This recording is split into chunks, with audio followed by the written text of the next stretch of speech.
हो जाता है। तो इन सब क्वेश्चन पे आप इनर इंस्टिंक्ट पे भरोसा कीजिए कि मैंने पढ़ा है, ये चीज सही होगा। तो मेरे ख्याल से 50-50 क्वेश्चनों को अटेम्प्ट करना चाहिए और इनर इंस्टिंक्ट पे भरोसा करते हुए। और ये चीज है, और जिसमें लेकिन नहीं सर आता है। वो हाँ मतलब जो पढ़े हैं और वहां पे हाँ। मतलब ऐसा जैसे मान लीजिए एक नदी से क्वेश्चन आया था, तीस्ता नदी का था वो, तो हम्म, उसमें जो पहला स्टेटमेंट ऐसा लग रहा था कि पढ़े तो है लेकिन कुछ उसमें समझ में नहीं आ रहा था। तो इस टाइम के हम्म, भी कम से कम 10-15 क्वेश्चन ऐसे होते हैं कि डाउट हम्म। बहुत ज्यादा रहता है वहां पे, और वहां पे नहीं, फिर लगता है कुछ सम डाउट तो किसी का क्लियर तो ऐसे 15 क्वेश्चन तो सबको डाउट में रहते हैं, लेकिन वहां पे आपको रिस्क लेना पड़ेगा अपने इनर इंस्टिंक्ट पे, क्योंकि आपको क्वेश्चन तो करना ही है। क्योंकि जितना कम करेंगे उतना रेशियो खराब रहेगा, सही होने गलत होने का। तो उसमें आप देखिए, पहला चीज तो ये होता है कि कंफ्यूजन वहां होता है जहां आपका रिवीजन कम होता है। कि जैसे तीस्ता नदी वाला, ये सब हमें लगता है ट्रेडिशनल क्वेश्चंस हैं, यहाँ रिवीजन की जरूरत होती है। जब ये आप रिवाइज करके जाते हैं तो बहुत चीजें क्लियर रहती है। अब वो फिर भी अगर डाउट रहता है तो आपको जो उस समय सही लग रहा होता पहली बार में, वो चीज पे टिक करके आगे बढ़ना चाहिए और ज्यादा सोचना नहीं चाहिए। क्योंकि आपको जितना यहाँ सोचेंगे उतना अगले क्वेश्चन में आपको टाइम कम मिलेगा। और क्योंकि हमें मैक्सिमम क्वेश्चन करने हैं तो जल्दी जल्दी सोच के और तुरंत डिसीजन लेके आगे बढ़ जाइए। क्योंकि आप पब्लिक सेवा में जा रहे हैं तो यहाँ पे तो ऐसे अचानक से बहुत चीजें आएंगी, तो आपको तुरंत डिसीजन लेना ही पड़ेगा। क्या पता वो बाद में गलत भी होगा, लेकिन एट द इंस्टेंट आपको उसको करना पड़ेगा। ऐसे टैकल कर सकते हैं। और सर आप इसमें जो बोले थे तीसरा वाला जो था कि बिल्कुल नहीं आता है, जैसे एक ऑप्शन हम्म, बताएं कि अलग ऑप्शन लगेगा और दूसरा हम्म, ऑप्शन जो दिया रहता है वो उससे हम्म, एलिमिनेट हो जाता है। तो हम्म। ऐसा मतलब और कुछ ट्रिक है कि बस मतलब ऐसे ही? नहीं, ऐसे ट्रिक्स बनते जाते हैं। जैसे आप पास्ट यूज लगा रहे हैं तो उसमें आप कभी कभी होता है ना कि ये क्वेश्चन आ नहीं रहा है, तो आप कभी कभी ऐसे खेलते खेलते मतलब कि प्रैक्टिस करते करते आप अपने आप कुछ ट्रिक्स डेवलप हो जाती है। और कभी कभी ऐसे फ्री टाइम में कभी यूट्यूब पे सर्च मार लिए तो एक ISPCS चैनल करके कोई है, उनमें उन्होंने 2022-23 में कुछ ट्रिक्स बताया हुआ था। तो इन सब यूट्यूब से भी कभी, लेकिन ये टेम्परेरी, ये प्राइमरी नहीं होना चाहिए। ट्रिक्स वुक्स प्राइमरी नहीं होना चाहिए, मैं बिल्कुल कह रहा हूँ। क्योंकि हमेशा अपना पढ़ाई पे फोकस करिए। ट्रिक्स तो सेकेंडरी होता है कि आप फ्री टाइम में इसको ऐसे सॉल्व कर रहे हैं, तो ये ट्रिक्स बनानी पड़ती है, देखनी पड़ती है कहीं से। तो ये क्वेश्चन सॉल्व करने पे आने लगता है, लेकिन इस पे फोकस नहीं होना चाहिए। फोकस पढ़ाई पे होना चाहिए और ट्रिक्स खाली टाइम में प्रैक्टिस करते रहना चाहिए, कहीं से भी, यूट्यूब पे या फास्ट ईयर पे। साफ साफ और ओके। अच्छी तरह से मन में बैठा लीजिए कि आपका सिलेक्शन कभी भी कठिन प्रश्नों के कारण नहीं रुकता है। आपका जी सिलेक्शन सर, जी सरल सर। प्रश्नों की गलती के कारण रुकता है। जो मैं बार बार कहता हूँ हम्म। कि मुझे तो अपनों ने लूटा, गैरों में कहाँ दम था। मेरी कश्ती वहाँ डूबी जहाँ पानी कम था। तो इसको जी सर, कहेंगे मुझे सरल प्रश्नों में लूटा, कठिन प्रश्नों में कहाँ दम था। ठीक है। जी सर, तो जी सर, जी सर। जो प्रश्न सभी के लिए कठिन है, उनको अगर अरस्तु संबंधित प्रश्न है, खुद अरस्तु को हल करना पड़े तो हो सकता है वो गलत कर देंगे। वो सभी गलत के कर लिए गलत देंगे। है। मैं बार बार, जो इमैनुअल कांट फिलोसफर है, कि ऐसा स्वप्न इसको पूरी दुनिया देख रही है, स्वप्न स्वप्न नहीं रहता है, वो यथार्थ बन जाता है। ठीक है। तो इसलिए इसके लिए बिल्कुल मत परेशान होइए। वो 15 प्रश्न समझिए कि किसी को नहीं आ रहा है। वो आपके भाग्य पर निर्भर हम्म, करता है कि आपसे सही हो जा रहा है या आपसे गलत हो जा रहा है। इसलिए उसको लेकर बिल्कुल टेंशन हम्म, में मत रहिए। पुराने प्रश्न मत हम्म, दिमाग में रखिए, करंट आपका सही रहे। और जो इसके अलावा जो साधारण चीज़ें हैं, जैसे लूसेंट है, पॉलिटी है, इन्वायरमेंट है, यूपी हम्म, स्पेशल है, जनसंख्या हम्म, है, बजट है, योजनाएं हैं, हम्म, ये सारे के सारे जो लोगों से गलत नहीं होगा उसको आप भी मत गलत करिए। बाकी आपका हो जाएगा। उन हम्म, 15 प्रश्नों के लिए छोड़िए, उन 15 प्रश्नों को छोड़िए कि बिल्कुल उपेक्षा के भाव से देखिए। तुम मुझे नहीं आ रहा तो मैं भी हम्म। तुझे इतना ज़्यादा तवज्जो नहीं दूंगी या नहीं हाँ, दूंगा। जाओ अपना काम करो, मैं हाँ। टिक करके आगे बढ़ रही हूँ या बढ़ रहा हूँ, बस यही इसका मतलब है और कुछ बस नहीं। उसको बस। बिल्कुल जैसी उसकी औकात है जी। उसको उतना तवज्जो दीजिए। बस यही ठीक है। ज़्यादा उससे प्रेम मोहब्बत हम्म, बढ़ाने की आवश्यकता नहीं है। जो सरल व्यक्तित्व है उसी से प्रेम बढ़ाइए, बिल्कुल। उसी के साथ रहिए। ठीक है। अगला प्रश्न। अगला प्रश्न इंद्रजीत सर आप पूछिए। सर, ये कथन कारण में क्वेश्चन गलत हो रहे हैं। हम्म, हाँ इसके लिए क्या कथन और कारण के जो प्रश्न होते हैं एसर्शन और कथन, रीजनिंग, एसर्शन और हाँ रीजनिंग। हाँ, तो इसमें आपको देखना पड़ता है कि जैसे अगर कुछ भी रिलेटेड दिख रहा है दोनों चीजों में, तो आप वो होता है कि सही सही ऑप्शन है वो एक्सप्लेन करा। अगर रिलेटेड नहीं है तो इसमें भी मुझे लगता है कि बहुत लोगों का सही गलत तो आता नहीं, वो तो आंसर की पे डिपेंड करता है। लेकिन मोस्टली अगर कुछ भी रिलेटेड लग रहा है तो आप उसमें सही कथन देख के कर सकते हैं। इसमें हमें लगता है कि ज्यादा ही अनरिलेटेड है तब आप चौथा ऑप्शन सेलेक्ट करिएगा। ये तो पहला दूसरे में ही मोस्टली रहता है अगर रिलेटेड है तो। इसकी इसकी पास्ट ईयर प्रैक्टिस करिए, ज्यादा बेटर होगा, वहां से क्लियर होंगी कि किस टाइप का आंसर वो असर रीजनिंग में सही कर रहा है। ठीक है, तो पास्ट ईयर इसका देख लीजिए सारे सब्जेक्ट का, तो वहां से हो जाएगा कवर। नहीं सर, इसमें कंफ्यूजन बहुत ज्यादा हो जाता है, तो इसके लिए कोई अलग से वो नहीं है क्या कि विशेष सही हो नहीं नहीं, इसके लिए कोई ट्रिक नहीं है, लेकिन आपको थोड़ा सा मेहनत करने का पड़ेगा, पास्ट ईयर्स पे पैटर्न समझना पड़ेगा। तो इसका उतना तो कोई खास ट्रिक नहीं है, इसका पास्ट ईयर से ही समझना पड़ेगा इसके लिए। इस तरह से समझिए जैसे कि ठीक। सपोज करिए कि प्रश्न है कि भारत की कृषि मानसून का जुआ है, ठीक है, या ऊपर ले दिया फिर नीचे ले दिया क्योंकि मानसून की अनिश्चितता रहती है, ठीक है। तो ये सीधे सीधे क्यों जुआ है, इसीलिए जुआ है, भारत की खेती एक जुआ है क्योंकि मानसून की अनिश्चितता रहती है। तो आप देखिए कि क्या इससे ये चीज निकल रही है। अगर उससे ये चीज निकल रही है तो फिर ये ठीक है, और अगर नहीं निकल रही है तो फिर ये ठीक नहीं है। जैसे सपोज करिए कल हम भारतीय संविधान की प्रस्तावना की बात कर रहे थे, संविधान के प्रस्तावना के संशोधन की शक्ति सीमित है। कथन दे दिया, कारण दे दिया, क्योंकि यह आधारभूत ढांचे का भाग है, इसलिए तो सीमित है। ठीक है, तो ये कथन उससे निकल रहा है। अगर वहाँ पर लिख दिया संविधान के संशोधन की प्रस्तावना के संशोधन की शक्ति असीमित है, और फिर नीचे लिखा है क्योंकि आधारभूत संरचना का भाग है, तो पहला अपने आप गलत हो जाएगा। अगर कोई चीज़ आधारभूत संरचना का भाग रहेगी तो क्या वो फिर वो असीमित नहीं हो सकती है। ठीक है, तो इस प्रकार से उसे निकालिए, है ना, उससे आपको निकालना पड़ेगा। जैसे आप दूध से मक्खन निकालते हो या दही से मक्खन निकालते हो या दूध से दही बनाते हो, उसी प्रकार से आपको वहाँ से आपका मक्खन निकालना पड़ेगा। और उस मक्खन रीजनिंग का मतलब क्या हुआ, उसका एक रीजन होना चाहिए, उसका एक आधार होना चाहिए, उसका एक कारण होना चाहिए। ठीक है, ये ठीक ऐसे जैसे हमने हमारा प्री क्वालिफाई हो जाएगा, कथन है, कारण क्या है, हमने रणनीतिक रूप से पढ़ाई की है। ऊपर है कि हमारा प्री क्वालिफाई हो जाएगा, नीचे आप लिखे हैं कारण क्या है, क्योंकि हमने पूरे साल मस्ती की है, कभी नहीं क्वालिफाई होगा। ठीक है, तो इसी प्रकार से आपको कथन से मतलब वो उसका बेस होना चाहिए, उसका आधार होना चाहिए। ठीक है, चलिए अगला प्रश्न। विवेक सर, आप अपना प्रश्न पूछ सकते हैं। विवेक सर, नितिन सर, आप अपना प्रश्न पूछिए। हेलो सर, सर एक चीज ये पूछना था, जैसे बदलते पैटर्न में जो है पूर्वावलोकन पे ही फोकस करके रिवीजन करके प्री क्लियर किया जा सकता है? नहीं, एक ही चीज पे फोकस नहीं होना चाहिए। मतलब कि आपको जैसे पूर्वावलोकन में बहुत चीजें नहीं मिलेंगी, जैसे कि ये होता है कि आपका जैसे 50% क्वेश्चन रिपीट होते हैं या इंटरलिंक्ड होते हैं पास्ट से, तो वहां से आपका एक बेस बनने लगता है।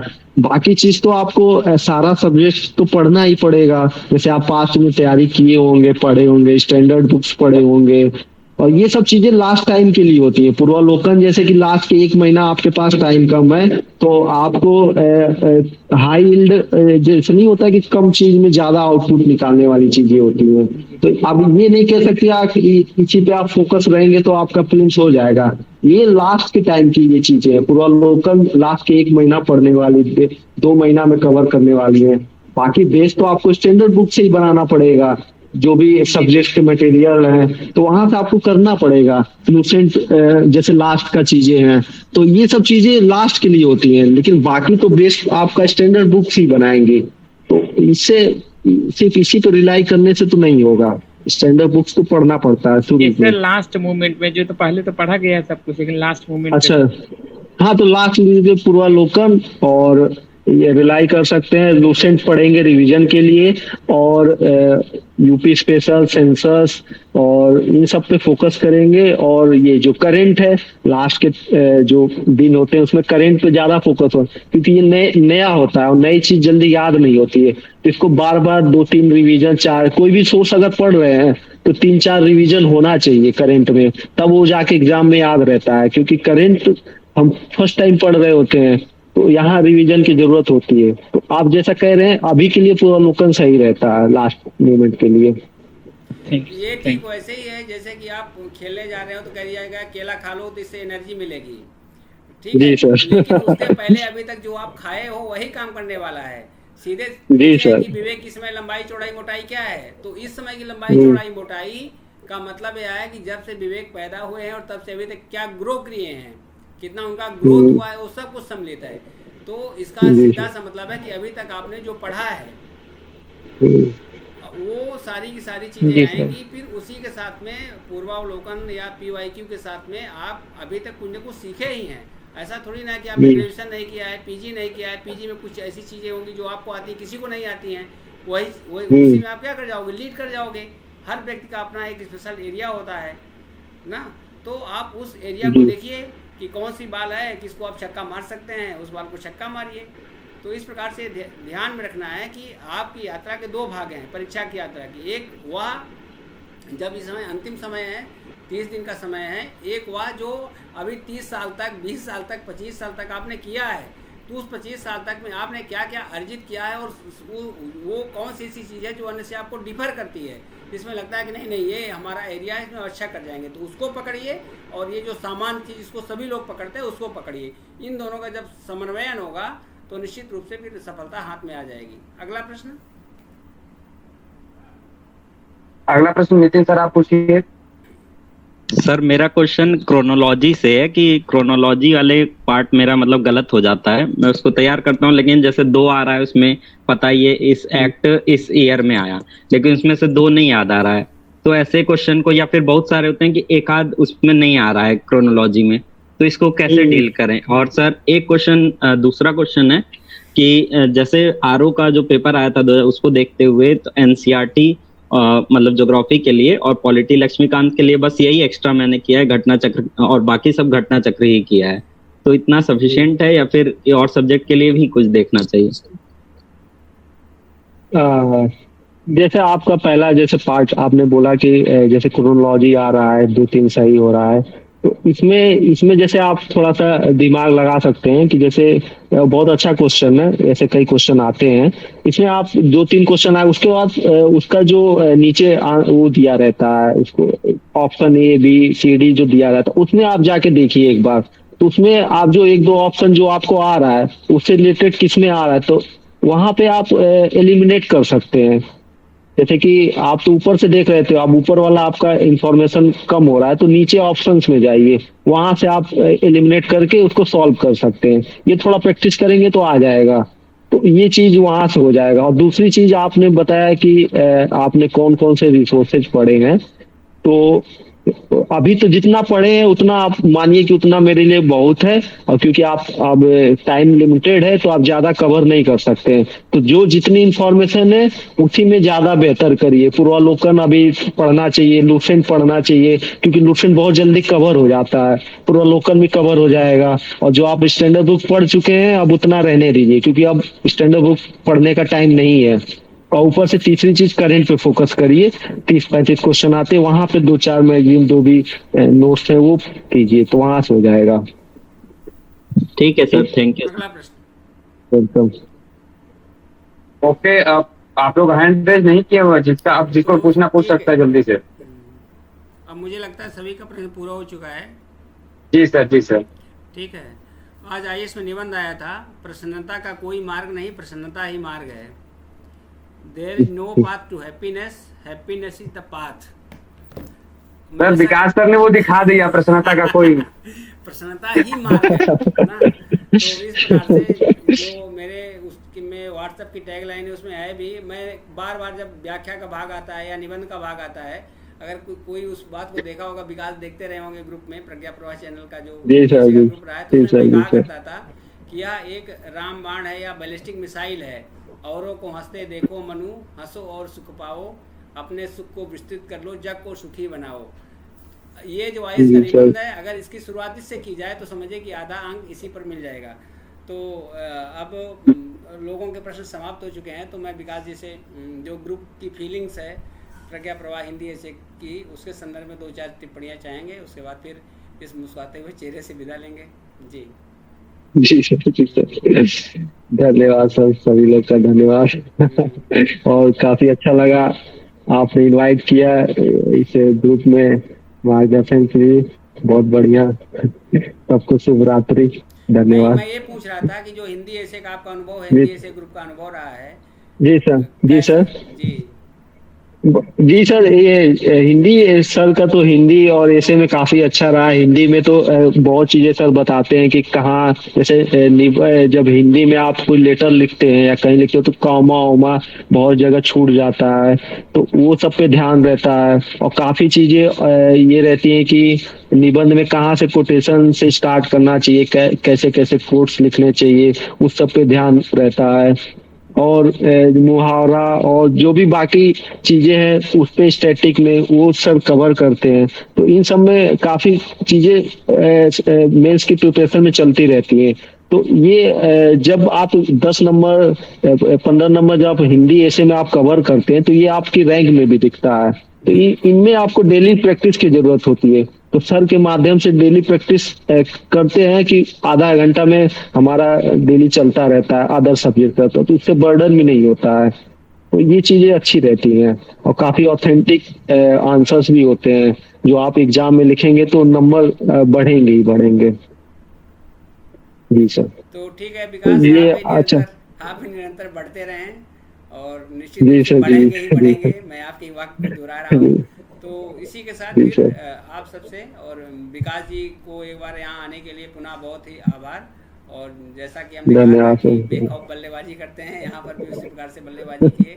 और कैसा चल रहा है, एक दो जी वाक्य में सर। बता दिए कि आपकी जो कैसी चल रही है। सर रिपीट सर, मैं प्रश्न पूछ रहा नेटवर्क नहीं जो आ रहा था। आपका डिप्टी कलेक्टर का जॉब है, ये भूमिका का निर्वहन कैसे हो रहा है, यस सर। ये पूछ रहे थे। तो बढ़िया चल रहा है, भदोई भदोई में पोस्टेड है, तहसील अटैचमेंट चल रहा है, तो काफी चीजें सीख रहे हैं, समझ रहे हैं और बढ़िया है। काफी डाइवर्सिटी है इस तो जॉब में। बेरोजगार अ, विकास और डिप्टी कलेक्टर विकास में क्या अंतर है, क्या मतलब अंतर अंतर तो उतना अभी नहीं आ रहा है, धीरे धीरे आएगा प्रोसेस में।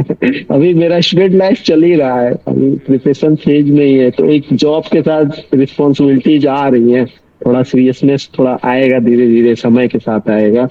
और इस चीज में थोड़ा इम्प्रूवमेंट तो हुआ ही है, एक देखने का नजरिया चेंज हुआ है। और चीजें वो धीरे धीरे टाइम के साथ बदलती ही है, कोई एक तरह तो हमेशा रहता नहीं है। परिवर्तन ही संसार का नियम है। तो मैं चाह रहा हूँ थोड़ा परिवर्तन हुआ जाए और सीखा जाए, तो कैसे इसी पे पढ़ाई के लिए ध्यान दें कैसे अभी समय तो। निकालते हो, आईएएस के लिए कैसे समय निकालते हो आप। सर अभी रात में ही जनरली हो पाता है, क्योंकि हम लोग 6-7 तो बज जाता है तहसील में, या कहीं डीएम सर मीटिंग ले रहे हैं या कमिश्नर सर मीटिंग ले रहे हैं, तो वो जनरली 5 बजे के बाद ही होता है। तो 6-7 बजे आते हैं, तो वही आधा एक घंटा आराम करके खाना आना, क्योंकि वही 9 बजे से 10 बजे से 1 बजे तक 3-4 घंटे टाइम मिलता है, और सुबह मिलता है 2 घंटे जो न्यूज़पेपर या कुछ चीज। तो ये 3-4 घंटे 5 घंटे निकल जाता है डेली का, जब तो डीएम उससे मीटिंग ले रहे हो होते जा। हैं, डीएम आपके प्रॉपर आईएएस हैं कि प्रमोटी हैं। सर प्रोमोटी है लेकिन बहुत अच्छे हैं सर, नहीं नहीं, मतलब कोई काफी कोई डेवलपमेंट कोई प्रोजेक्ट। प्रॉपर आईएएस मिला है सामने, जब कोई काम नाम बोला हो आपको, कोई आदेश निर्गत किया हो, प्रॉपर आईएएस। नहीं सर अभी तो, अच्छा नहीं नहीं मिला। सर अभी नहीं। चलिए ठीक है। तो उस समय फिर ये सोचा करिए या सोचते होंगे कि नहीं अब मैं भी इसी कुर्सी पर आने वाला हूँ, और वो एक होता सर। नहीं भूमिका का प्रत्याशीकरण होता है या प्रत्याशित समाजीकरण होता है। तो उस प्रकार से आप जी सर। समाजीकरण भी कर रहे हो, मतलब भविष्य के डीएम के रूप में अपने आप को सोच भी रहे होगे, तो निश्चित रूप से उससे प्रेरणा जी सर, लेनी जी सर। चाहिए। और अगर नहीं ले रहे हैं तो शुरू कर जी दीजिए सर। कि असली कुर्सी वही है, अभी तो यहाँ पर इसीलिए बैठे जी हुए हैं सर। एक तरह से स्कॉलरशिप के जी। मूड पे। और मुझे लगता भी है कि वहाँ पर अभी आपसे जब वार्ता हो रही थी तभी मैं कह रहा था कि असली जगह वही है। जी सर। और जी सर। मैं सभी के लिए कर रहा हूँ। अभी तमाम बच्चे हैं जो लगातार, मुझे बहुत खुशी हुई कि मेरा बहुत प्रिय एक तरह से छोटा भाई जैसे हिमांशु था, उसका वीडियो में हुआ या बीपीओ में, विलेज पंचायत ऑफिसर में, तो मुझे लगा कि मैंने कहा कि ये आपके लिए यही राष्ट्रपति की सर्विस है 13 साल के संघर्षों के बाद। लेकिन हमें जो भी मिलता है तो उसमें ये चीज़ रहती है कि मेरी ज़िंदगी एक मुसलसल सफ़र है, मेरी ज़िंदगी जी एक सर। मुसलसल सफ़र है, जो मंजिल पे पहुंचा तो मंजिल बढ़ा दी, है ना। जी सर। मेरी ज़िंदगी एक बिल्कुल मुसलसल सर। सफ़र है, जो मंजिल पे पहुंचा तो मंजिल बढ़ा दी, और हमें निरंतर यही कोशिश करनी चाहिए। और हमारा जो, ये मैं नहीं कर रहा हूँ, ये बाबा साहब अम्बेडकर ने कहा है, या जो संविधान है उसमें तो शामिल नहीं किया गया था फंडामेंटल ड्यूटीज में, उसमें लिखा हुआ है कि निरंतर अपने प्रयास के द्वारा उत्कर्ष की ओर बढ़ने की कोशिश करनी चाहिए। ये भारत के प्रत्येक नागरिक का जी। कर्तव्य है। तो आप जहाँ हो वहाँ से कल और आगे बढ़ो। आज का विकास कल के विकास से और विकसित होना चाहिए। इसी मूल मंत्र के साथ धन्यवाद विकास जी। ओके, और आशा है कि आप मेरे इस नमस्ते मंत्र सर। को पालन करेंगे और फिर अगले साल और विकसित विकास के रूप में आएंगे।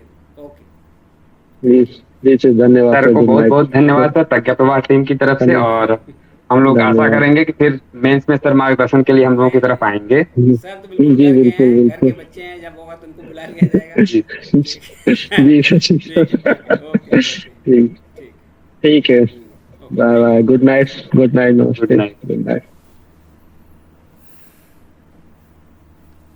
सर अगर आज आपकी अनुमति हो तो सर, क्योंकि करंट अफेयर्स सर 11 भी बज गया और सर मेरे यहाँ से लाइट चली गई अभी सर जस्ट, तो तो फिर फिर अब करंट अफेयर्स की क्लास। नहीं, फिर इसको कल ही करते जी हैं। सर। ठीक है, कल करते हैं। जी सर, जी सर, ठीक। टाइम भी हो चुका है।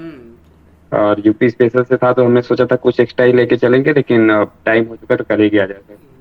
कल उसको कर लिया जाएगा। सर जी सर, गुरु मंत्र जो प्रदान करना हो हम लोगों को प्रदान कर नहीं, दीजिए 1 से 2 मिनट में। गुरु मंत्र हो ही चुका है। ठीक है, ये जी सर, जी सर। कल आज की चर्चा हो चुकी है। कल इसका समापन करते हैं, फिर कल और तथ्यों के साथ में आपके समक्ष आएंगे। जी सर। आप अभी आपने गुरु मंत्र की बात की थी, तो मैं पंचायती राज सोच रहा था आप सबके लिए। तो उसमें जैसे का से लेकर णा तक है, या ए से लेकर ओ तक है, 243 में है। कितने अनुच्छेद है? 16 अनुच्छेद है ना पंचायती राज में। जी सर, जी सर, भाग 9 में। हाँ, भाग 9 में। तो उसमें 243 से लेकर के, एक तो 243 है, उसके बाद 243 का से लेके 243 णा, या कह सकते हैं ए से लेकर के ओ तक। तो इसको आप कह सकते हैं कण कण में पंचायत, मतलब आप इसको भूलेंगे नहीं। या कह सकते हैं जी सर, कण कण में कण कण में पंचायत है। या कह सकते हैं आओ पंचायत करें, अगर अंग्रेजी वाले लोग हैं तो आओ का मतलब ए और ओ ना। जी सर, ये कभी नहीं भूलेगा सर, मुझे बार बार बोलता, मैं बार बार याद करता हूँ, लेकिन अब कभी नहीं भूलेगा कण। कभी कभी नहीं भूलेगा। और दूसरा, इसमें जैसे वित्त आयोग का गठन की बात है, तो इसमें राज्य वित्त आयोग के गठन की बात है ना पंचायतों के लिए। तो वो जी सर। 243 झा में है। वित्त माने, झा माने झरना। पैसा क्या होना चाहिए? झरना चाहिए। पैसा कहाँ कहाँ से झरेगा? जैसे झरने में जल झरता रहता है ना, वैसे पैसे कहाँ से झरेगा, तो इसमें है। और राज्य निर्वाचन आयोग भी है, इससे प्रश्न भी आता है। तो टा है, ठीक है। तो टा का मतलब टाला नहीं जा सकता है। पंचायतों का इलेक्शन टाला नहीं जा सकता है। टाल नहीं सकते हो ना। टा का मतलब टाल नहीं सकते हो।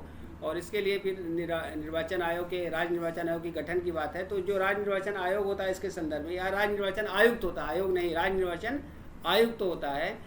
इसका काम केवल और केवल क्या है? पंचायत का इलेक्शन कराना है। लोकसभा, राज्यसभा, विधानसभा के इलेक्शन से इसका कुछ भी लेना देना नहीं होता है। तो इसको आपको दिमाग में रखना है। और 2-3 चीज़ें और है, जैसे 243 का में ये है ग्राम एक तो 243 में परिभाषाएं हैं। देखिए, आपको अपने उत्तरों को अगर प्रस्तुत करना होता है तो कैसे प्रस्तुत करते हैं, इसको हमको संविधान से सीखना है। जिसके बारे में बताना है सबसे पहले उसकी परिभाषा बता दो, उसको समझा दो। अगर हमको राज्य को बताना है तो अनुच्छेद 12 में राज्य के बारे में बता दिए, 36 में राज्य के बारे में बता दिए। उसी प्रकार से 243 में क्या है? 243 में पंचायतों की परिभाषाएं हैं कि किस प्रकार से परिभाषाओं में, जैसे ग्राम सभा क्या है, वहाँ पर ग्राम सभा को बता दिया। कोई बता सकता है ग्राम सभा क्या है?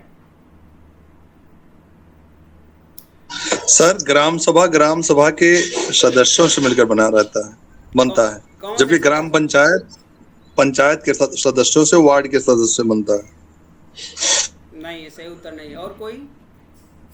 ग्राम सभा में जो विलेज के लोग होते हैं उन्हीं को मिला के बनाया जाता है ग्राम सभा। कौन से लोग? सर वयस्क सदस्य जो होते हैं, जो 18 साल के 18 एज से बड़े ज्यादा जो होते हैं। सभी के उत्तर आधे आधे हैं। कोई हाथी की पूंछ मतलब हाथियों की इलेक्टर जिनका नाम इलेक्टोरल रोल्स में होता है।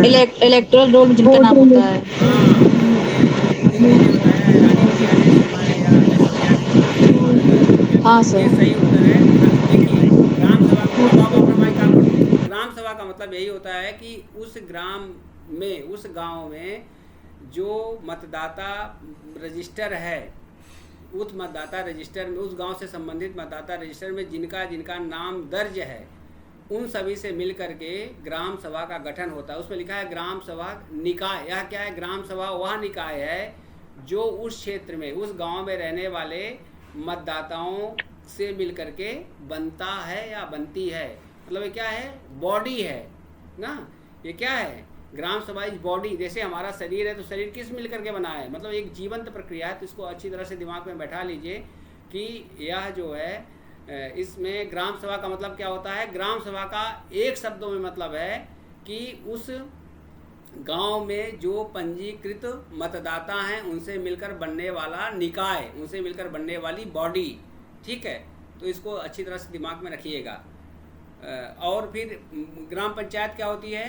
ग्राम पंचायत उस गांव के क्षेत्र में, मतलब जो भी लोग उस जो एरिया है, उस एरिया में जो सम्मिलित लोग होते हैं वह होते हैं। तो इस प्रकार से आपको दिमाग में इसको रखना पड़ेगा। इसी प्रकार से जो मध्य स्तर है, ग्राम सभा का स्तर होता है, फिर मध्य स्तर होता है। तो मध्य स्तर क्या होता है? जो राज्यपाल द्वारा अधिसूचना के माध्यम से, जैसे एक गांव है और फिर जिला है, उसके बीच में मध्य स्तर में क्या, एक मध्य स्तर होगा या मिडिल लेवल होगा या और मिडिल लेवल होंगे। तो मतलब ये समझिए कि उसमें कई मिडिल लेवल होते हैं और वह मिडिल लेवल मध्य स्तर राज्यपाल द्वारा अधिसूचना के द्वारा बनाए जाते हैं। मतलब ये समझिए कि कोई भी नाम, जैसे कोई भी विकास खंड है तो वह विकास खंड वस्तुतः राज्यपाल द्वारा ही अधिसूचना के माध्यम से उसको नामित किया जाता है और वह इस प्रकार से होता है। तो इस प्रकार से आपको दिमाग में रखना है। ग्राम सभा मतदाता से संबंधित है, जो पंचायत है वह उस क्षेत्र में रहने वाले लोगों से संबंधित है। जो आप अभी लोगों की बात कर रहे थे, जो लोग बात कर रहे थे, तो पंचायत का मतलब क्या होता है? उस गाँव में रहने वाले लोग, उसमें सब आ सकते हैं, बच्चे भी, बूढ़े भी, और मतलब जो मतदाता नहीं वो सभी आ सकते हैं। तो पंचायत में सभी लोग रहते हैं, ग्राम सभा में केवल मतदान करने वाले लोग रहते हैं। ठीक है, तो इस प्रकार से इन दोनों तथ्यों को आपके दिमाग में रखना है। और अगर कभी ये प्रश्न उठता है कि जो राज्य निर्वाचन आयुक्त होता है वह, उसे पंचायत से संबंधित जो भी विवाद होते हैं, क्या वह विवाद न्यायालय में जाता है? नहीं, उस सारे विवाद का समाधान कौन करता है? राज्य निर्वाचन आयुक्त ही करता है। और जो टर्म्स उसके लिए प्रयोग किए जाते हैं इलेक्शन कमीशन के लिए, इलेक्शन कमीशन का उल्लेख किस अनुच्छेद में है? राज्य निर्वाचन आयोग का 324 में जो है कि किसके लिए है? अधीक्षण, निदेशन और नियंत्रण ना, सुपरविजन। जैसे आप बनोगे, अभी उस दिन आई थी ऋचा ओझा, डिप्टी सुपरिटेंडेंट ऑफ पुलिस। तो सुपरिटेंडेंट का मतलब क्या होता है? सुपर है। जो बार बार शिल्पा शेट्टी किसी उसमें बोलती रहती है सुपर से भी ऊपर, तो यहाँ पर सबसे ऊपर कौन है? सुपर इलेक्शन के संदर्भ में कौन है? राज्य निर्वाचन आयुक्त है। या वहाँ पर, तो वहाँ पर भी यही लिखा हुआ है कि किसके लिए है?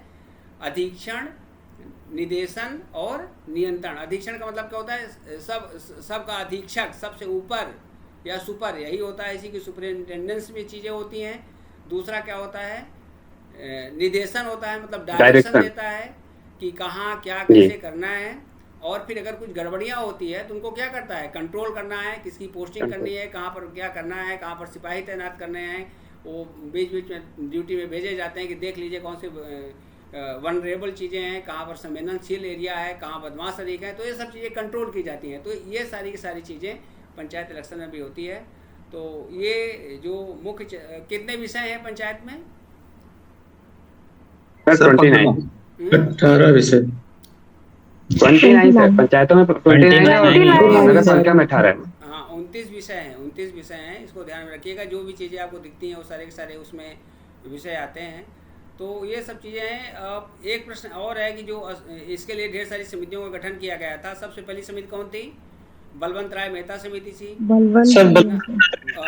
किस लिए गठित की गई थी? जो सामुदायिक विकास कार्यक्रम हुआ था, शुरू किया गया था 2 अक्टूबर 1952 से, इसकी सफलता के लिए तो ये गठित की गई थी। इसने त्रिस्तरीय बात की थी। इसके पश्चात फिर अशोक मेहता समिति थी।